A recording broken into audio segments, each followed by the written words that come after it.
Knockout takes, Almunia saves, knockout follows in, Almunia saves again! You believe in miracles? Yes!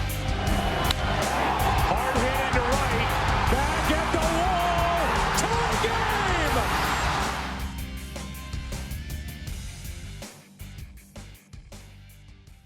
As we roll on with the Dogs pregame show, I am joined by Dogs skipper Butch Hobson. Team, Butch, the team has gotten off to a bit of an uneven start this season. You got to be happy to see somebody else on that field other than the Milwaukee Milkmen tonight.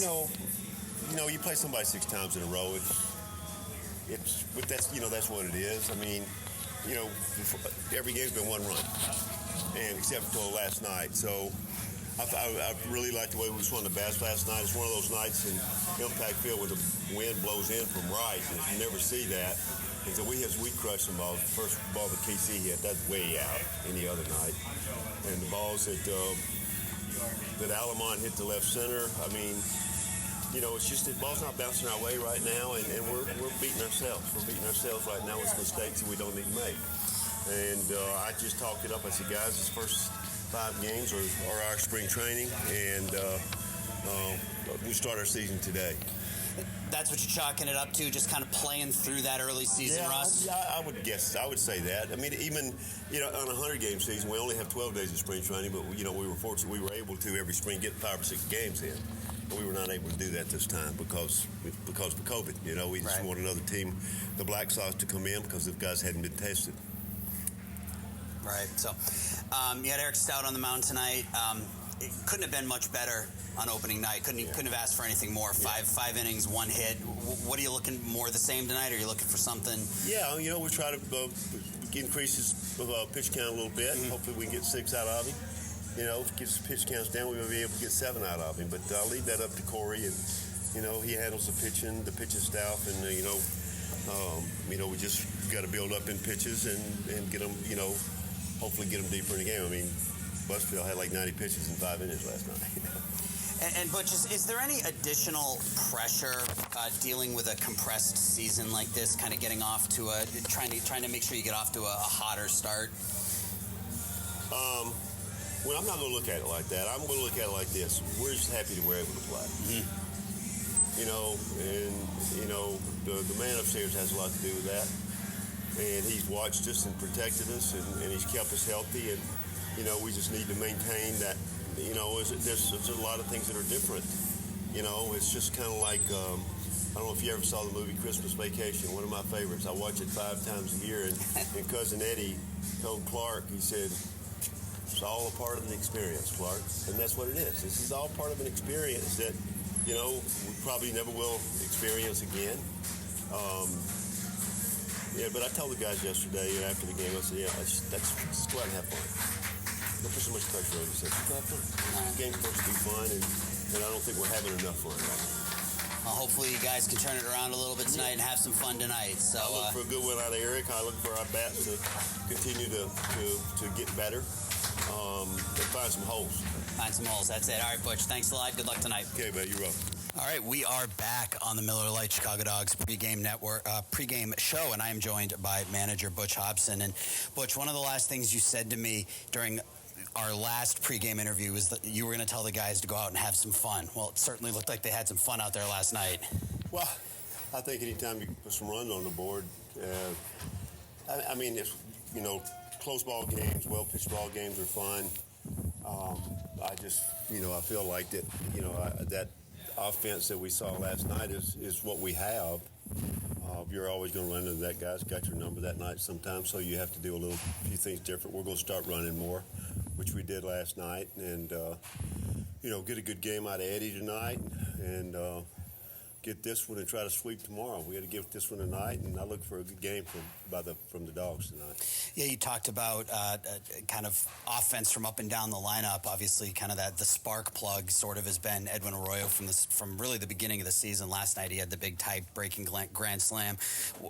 Anything different from him this year compared to last year, or is he just? I think he's definitely got stronger.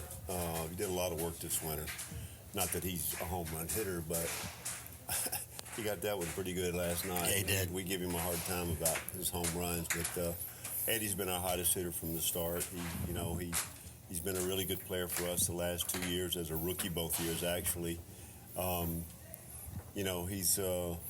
He's got a good idea at the plate, knows when the pitchers are trying to do to him, and he'll take that ball the other way like he got his double the first at bat. So Eddie's having a really good, solid year to start the season.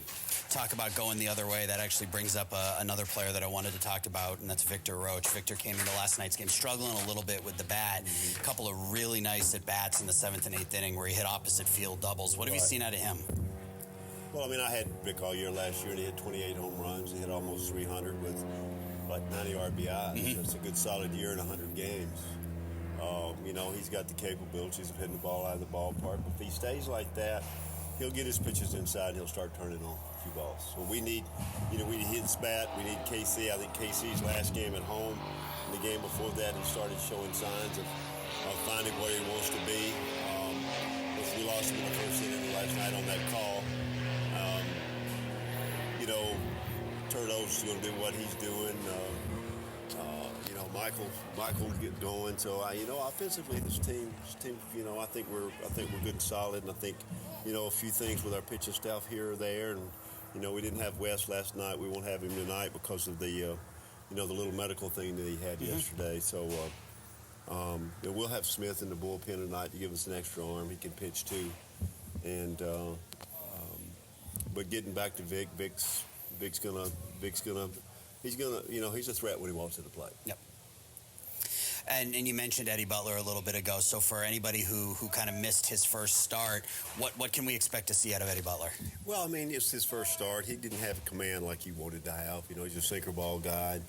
Couldn't really command his slider real well. But the guy's, a former major league player, and he knows how to pitch, and he'll be, 90, 92 with that sink. And, this is a very fine hitting ball club. Fargo's been averaging like 8 runs a game. Yeah. And they just added another bat today in Josh Robertson. And we're going to have to pitch him well. And, this offense they have is geared to think that right-handers think, and left-handers for the most part, but the right-handers think right or second base, especially with 2 strikes. So we're just going to have to pitch them a little differently, You can't leave the ball up out of the plate to them. They can do what they did last night. Yeah. All right, Butch. Well, good luck tonight, and thanks for taking a couple minutes. Thank you, Appreciate it. Enjoyed it.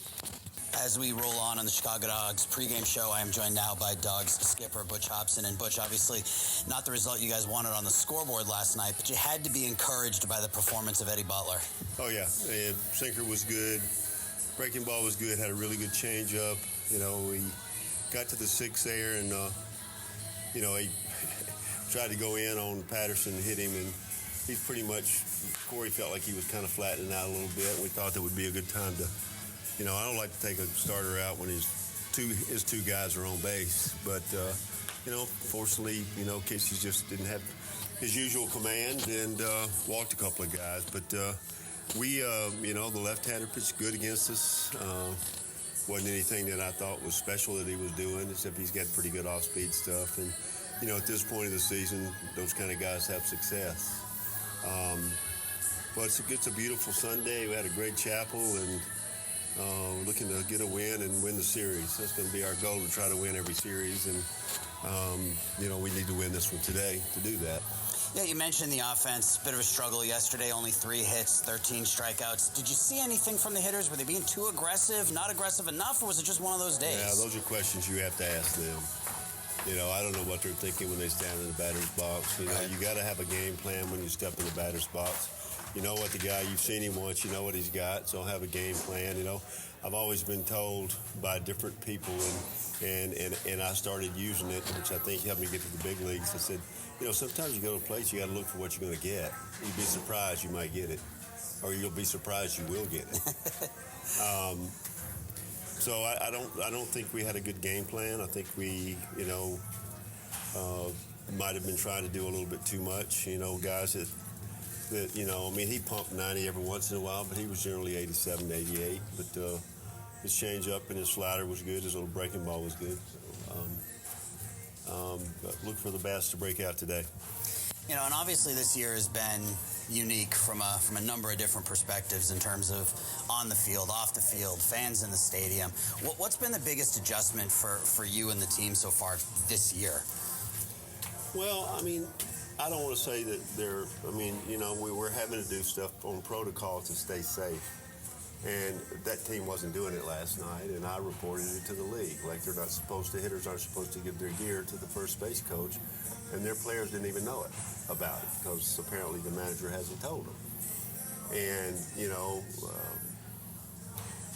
there's, on the mound stuff, and you're right, standing face-to-face talking to each other, we're not supposed to do that. We're all supposed to try to stay safe, and we saw the same thing the first night in Milwaukee, and I called them on it. It's not because I'm being a tattletale, it's because it's for the safety of everybody. And, when your first baseman on your team is standing right next to those guys and they're passing off that gear, who knows, they might, even though everybody's tested negative, it doesn't mean they might have been somewhere and all of a sudden they're going to be positive.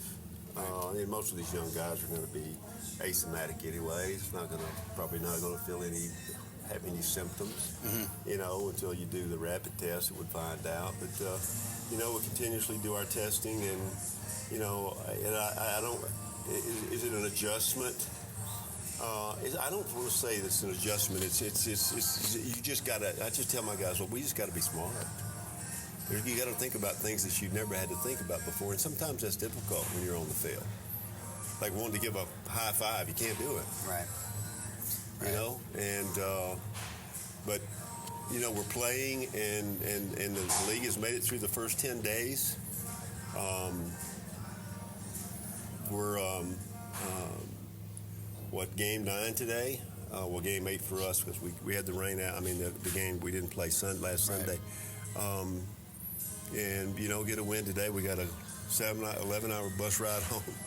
And then we got an off day tomorrow, which, the league did great thinking of having every Monday off. We'll take advantage of the off day tomorrow and get some rest. But today, we got to bust our bats out today and have a game plan with what we're doing. And what can we expect to see out of starter Thomas Dorminey today? Well, his first 2 innings last time, he wasn't Thomas Dorminey. He's a competitor. He's got a great slider, and his fastball sneaky. Sneak gets up on you. We got to pitch him in. I don't know if you've, well, I'm sure you have, but all their right-handers try to hit the ball to the right side of the bat. Mm-hmm. And you got over the plate. That's what they're going to do, and they can hurt you out there. So we're going to have to stay in on these guys and then go to work with our off-speed stuff. All right, sounds good. Good luck today, Butch. Thank you. Aaron. Thank you.